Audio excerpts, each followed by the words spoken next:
Good morning students. Seasonal wind हमारा topic चल रहा था, जिसके अंतर्गत मॉनसून विंड्स के बारे में मैं आपको जानकारी दे रहा था। आज उसका पार्ट 2 देख रहे हैं। ये पर्टिकुलरली एम्फेसाइज करेगा इंडियन मॉनसून सिस्टम पर कि इंडियन मॉनसून सिस्टम क्या है, कौन से फैक्टर रिस्पॉन्सिबल हैं, कौन से फैक्टर हैं जो इसके ऑनसेट को इन्फ्लुएंस करते हैं, कौन से फैक्टर हैं जो इंटेंसिटी को इन्फ्लुएंस करते हैं। नॉर्थ ईस्ट मॉनसून और साउथ वेस्ट मॉनसून जो फॉर्मेशन हो रहा है किस प्रकार से हो रहा है, इंडियन मॉनसून सिस्टम का जो मैकेनिज्म है, मॉडर्न थ्योरी है, वो क्या है। ये सारी चीजें आज हम पढ़ेंगे। मैं doctor Prakash Chandra Sharma, department of geology, SPC government college Ajmer. तो मैं आपको मानसून विंड्स के बारे में जो सामान्य जानकारी है, पर्टिकुलरली इंडियन मानसून सिस्टम, उसके बारे में मैं आपको सारी जानकारी दे चुका हूँ। आपको मैंने बताया था कि मानसून सीजनल विंड है, रिवर्सल है, एक तरीके का डायरेक्शन में या डायरेक्शनल चेंज है। यहाँ मानसून का डबल सिस्टम है। Double system means seasonal wind का डबल सिस्टम है। एक वो सिस्टम जब winds sea to land blow करती हैं, और दूसरा वो सिस्टम जब winds land to sea blow करती हैं। तो एक तरीके से ये जो मॉनसून विंड्स हैं, कुछ वैज्ञानिक इन्हें लैंड एंड सी ब्रीज मानते हैं, जो कि बहुत बड़े स्केल के ऊपर होती हैं। जैसा मैंने आपको बताया था, south east Asia, central western Africa में मॉनसून सिस्टम आपको काफी रोबुस्ट देखने को मिलेगा। इसके अलावा अमेरिकाज में भी मॉनसून सिस्टम देखने को मिलता है, लेकिन वो कंप्लीट नहीं होता, रिवर्सल पूरी तरह से नहीं होता। इंडियन मॉनसून सिस्टम की हम बात करें तो पर्टिकुलरली ये कन्वेक्शन जो सेल है उसके अंदर ऑपरेट होता है।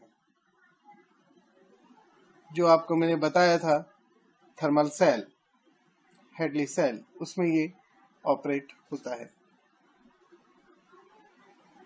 यहाँ पे आपको सीजनल रिवर्सल बहुत अच्छे से देखने को मिलेगा। इंडिया के अंदर साउथ वेस्ट जो मानसून है, वो विंड्स आपको समर में देखने को मिलेंगी, जबकि नॉर्थ, एक तो है साउथ वेस्ट, ठीक है, जो समर में आ रही है, और दूसरी है नॉर्थ ईस्ट मॉनसून विंड, जो कि विंटर में आ रही है। खास तौर पे जो नॉर्थ ईस्ट मॉनसून है वो एसोसिएटेड होता है हाई प्रेशर सेल, जो कि तिब्बत और साइबेरिया के प्लेट्यूज में डेवलप होती है। साउथ वेस्टर्न मॉनसून से आपको भारत के ज्यादातर हिस्सों में काफी ज्यादा रेनफॉल देखने को मिलेगा, लेकिन नॉर्थ ईस्टर्न मॉनसून से आपको केवल साउथ ईस्टर्न जो कोस्ट है, coast of Tamil Nadu, southern coast, Seemandhra, वहां पर आपको बारिश देखने को मिलेगी। भारत में ज्यादातर जो बारिश है वो साउथ वेस्टर्न मॉनसून सिस्टम से होती है। तो यहाँ जो फैक्टर रिस्पॉन्सिबल हैं साउथ वेस्ट मॉनसून फॉर्मेशन में, जो कि ये है, तो आप यहाँ देख सकते हैं फैक्टर जो रिस्पॉन्सिबल हैं वो ये है कि समर के मंथ्स में तिब्बतन प्लेट्यूज पर इंटेंस हीटिंग हो रही है, और इसके अलावा हाई प्रेशर जो बन रहा है वो साउथ इंडियन ओशन में देखने को मिल रहा है। मेडागास्कर के ईस्ट में और नॉर्थ ईस्ट में ये हाई प्रेशर देखने को मिलेगा। दूसरी चीज जो इन्फ्लुएंस करती है साउथ वेस्ट मानसून के ऑनसेट को, वो है सब ट्रॉपिकल जेट स्ट्रीम। इसके अलावा ट्रॉपिकल ईस्टर्ली जेट्स, जिनको हम अफ्रीकन जेट, ईस्टर्ली जेट भी कहते हैं, वो भी इसको इन्फ्लुएंस करती है। और साथ ही साथ सबसे इंपॉर्टेंट ITCZ की नदर्न लिमिट, जो इंटर ट्रॉपिकल कन्वर्जेंस जोन है, उसकी नदर्न लिमिट। आप देख सकते हैं कि जुलाई में समर्स के अंदर जो इंटर ट्रॉपिकल कन्वर्जेंस जोन की नदर्न लिमिट है, वो नदर्न लिमिट इंडिया को क्रॉस करती हुई बॉम्बे और हिमालय की तराई के क्षेत्र से होती हुई चेरापूंजी से गुजरती है। साथ ही साथ यहाँ पर जेट स्ट्रीम भी आप देख रहे हैं, इक्वेटोरियल जेट स्ट्रीम भी यहीं पे मौजूद है।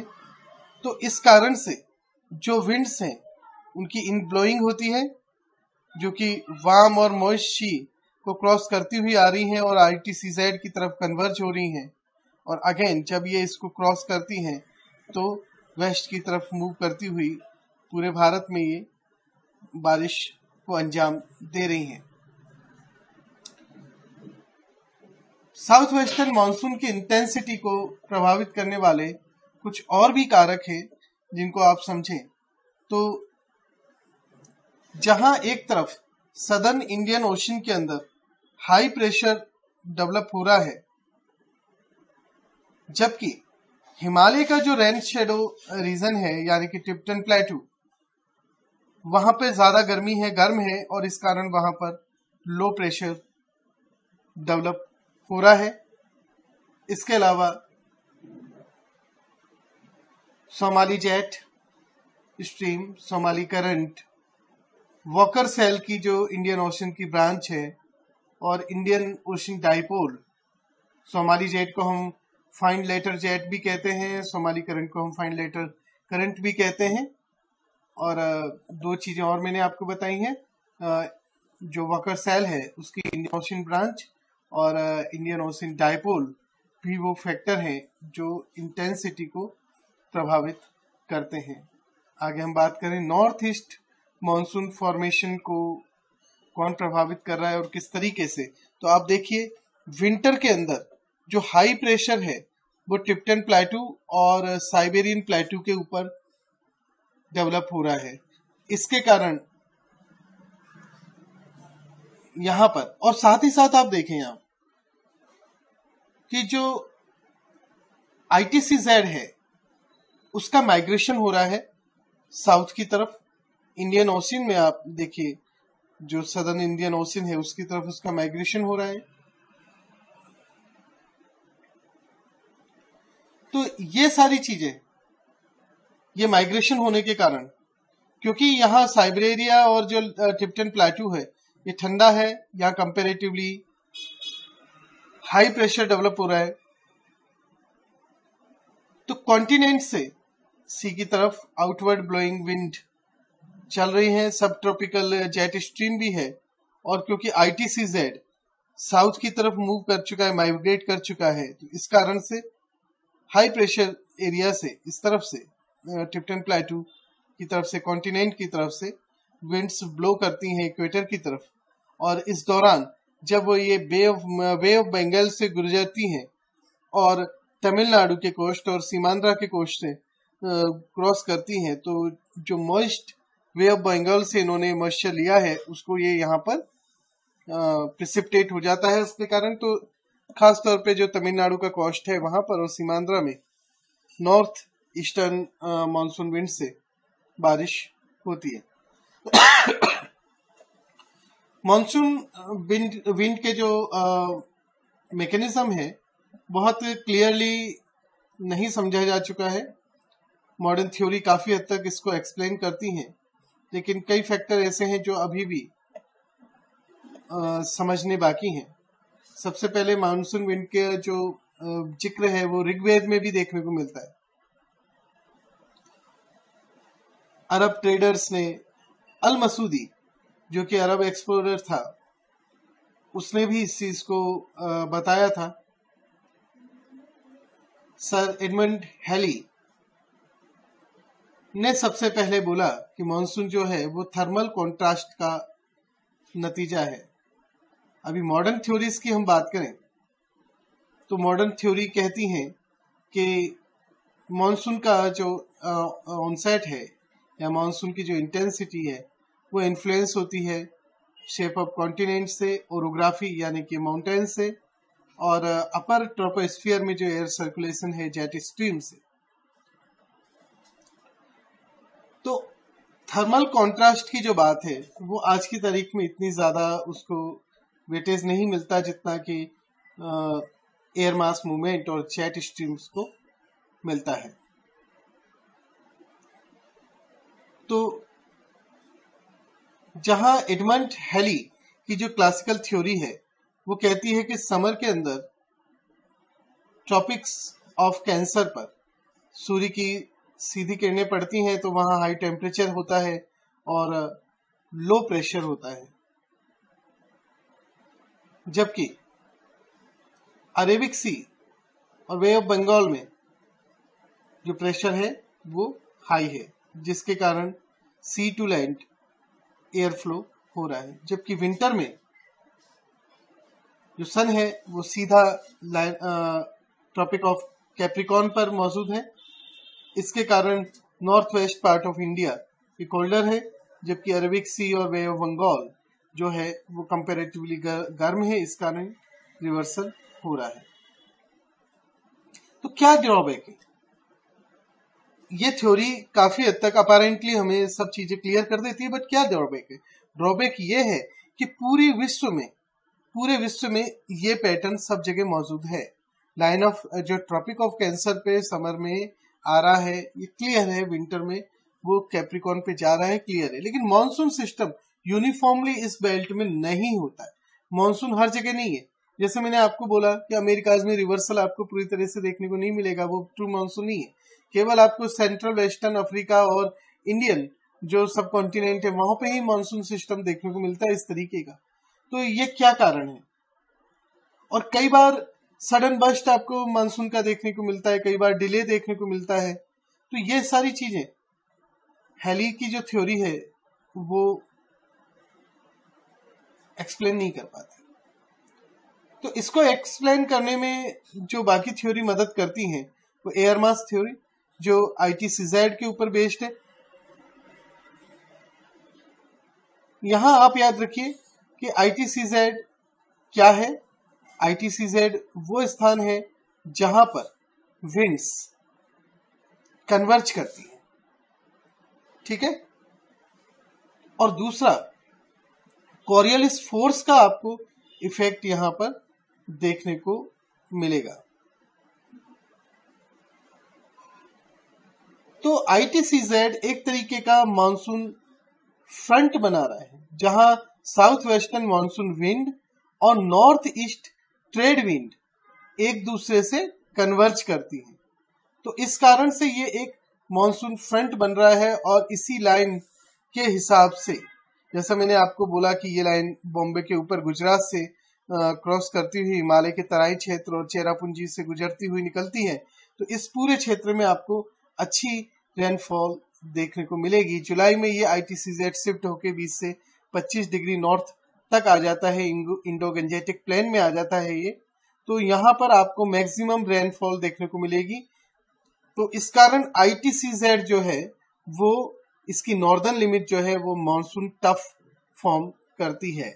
और इसी के अकॉर्डिंग आप जो मैप देखते हैं कि मानसून कहाँ से कहाँ जा रहा है, वो जो आप मैप देखते हैं, जो आप लाइन देखते हैं, फ्रंट देखते हैं, वो एक्चुअली ITCZ का जो मूवमेंट है उसको बताती है कि किस तरीके से ITCZ मूव कर रहा है, मानसून टफ आगे मूव कर रहा है।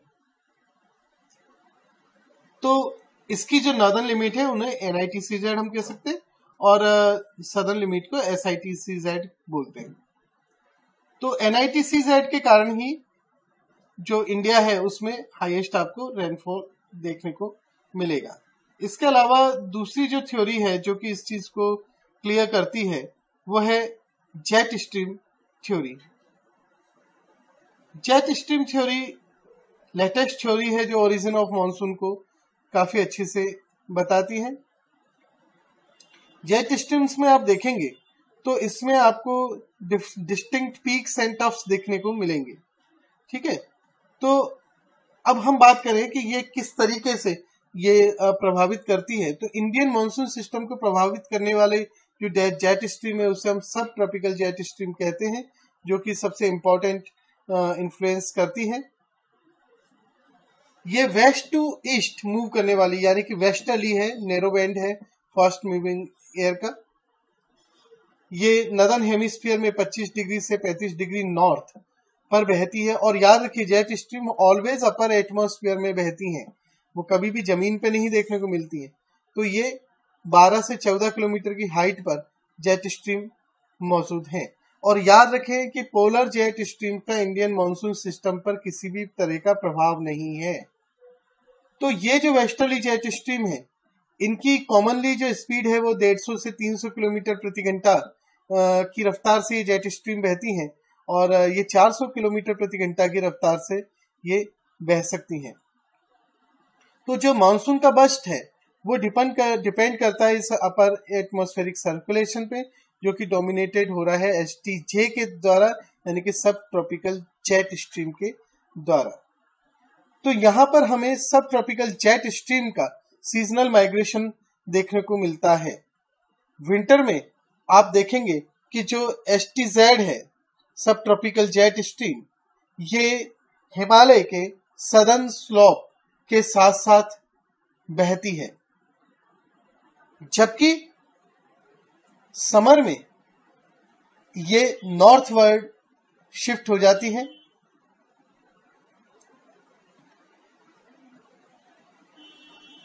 तो समर के अंदर हम देखें तो जो नॉर्दर्न एज है हिमालय की, उसके साथ ये अर्ली जून और लेट समर में आपको देखने को मिलेगी। नॉर्दर्न एज है तिब्बत की। तो ये पीरियडिक मूवमेंट जो है जेट स्ट्रीम का, वो इंडिकेट करता है ऑनसेट और विड्रॉल के, किसके, मॉनसून के। नॉर्थवर्ड मूवमेंट जो सब ट्रॉपिकल जेट का आपको देखने को मिलेगा, वो पहला इंडिकेशन होता है मॉनसून के इंडिया के ऊपर आने का। विंटर में अगर आप देखेंगे तो जो वेस्टर्ली जेट स्ट्रीम है वो बहुत हाई स्पीड से सब ट्रॉपिकल जोन में बहती है। ये दो हिस्सों में बढ़ जाती है विंटर में। एक हिस्सा समर रेंज के कारण हिमालय के नीचे से गुजरता है, साइड से गुजरता है, दूसरा टिबेटन प्लेटू की तरफ से गुजरता है। और ये दोनों ही ब्रांच आगे जाके यूनिफाई होती हैं ईस्ट कोस्ट ऑफ चाइना पर। तो यहां पर एक strong latitudinal thermal gradient develop हो जाता है। ये जो सदर्न ब्रांच है जेट स्ट्रीम की, जो कि हिमालय से गुजर रही है, ये सिग्निफिकेंस इन्फ्लुएंस करती है वेस्टर्न जो विंटर वेदर कंडीशन है इंडिया की। इसके कारण से इंडिया के आप देख रहे हैं कि वेस्टर्न डिस्टर्बेंसेस या वेस्टर्न डिप्रेशन काफी ज्यादा देखने को मिलता है। और ये सदर्न ब्रांच जो है वो काफी स्ट्रांग भी होती है। तो इन्हीं कारण से आपको साउथ वेस्ट मानसून विंटर में नहीं देखने को मिलेगा। किन कारणों से नहीं देखने को मिलेगा विंटर में? क्योंकि एक तो ITCZ जो है वो इंडिया को छोड़ करके साउथ इंडियन ओशन में माइग्रेट कर चुकी है। दूसरा रीजन, विंटर में क्या होता है कि जो सदर्न ब्रांच है STJ की, वो स्ट्रांग होती है और साउथ टू हिमालय रन करती है। और क्योंकि ये नॉर्थ वेस्टर्न इंडिया के ऊपर इसकी रिज मौजूद होती है और यहाँ स्ट्रॉन्ग डाइवर्जेंस विंड का देखने को मिलता है, हाई प्रेशर रीजन देखने को मिलता है, सब tropical high pressure Indian northern India के ऊपर। तो इस कारण से आप देखेंगे कि विंटर में मानसून देखने को नहीं मिलता। और साथ ही साथ ऑलरेडी यहाँ पर तिब्बत के क्षेत्र में हाई प्रेशर है। समर में क्या हो रहा है? समर में जो सदर्ली ब्रांच है STJ की, वो साउथ ऑफ तिब्बत में ही मौजूद है, पर वो काफी वीक हो चुकी है। नदर इंडिया हॉट है, ड्राई है, और यहाँ हॉट विंड्स लाइक लू चल रही हैं। इक्वेटोरियल टफ जो ITCZ है उसकी नॉर्दर्न लिमिट नॉर्थवर्ड पुश हो चुकी है। STJ जैसा मैंने आपको बताया वीक हो चुका है। तो ऐसी स्थिति में मॉनसून का बस्ट तब तक नहीं होगा जब तक कि STCZ जो है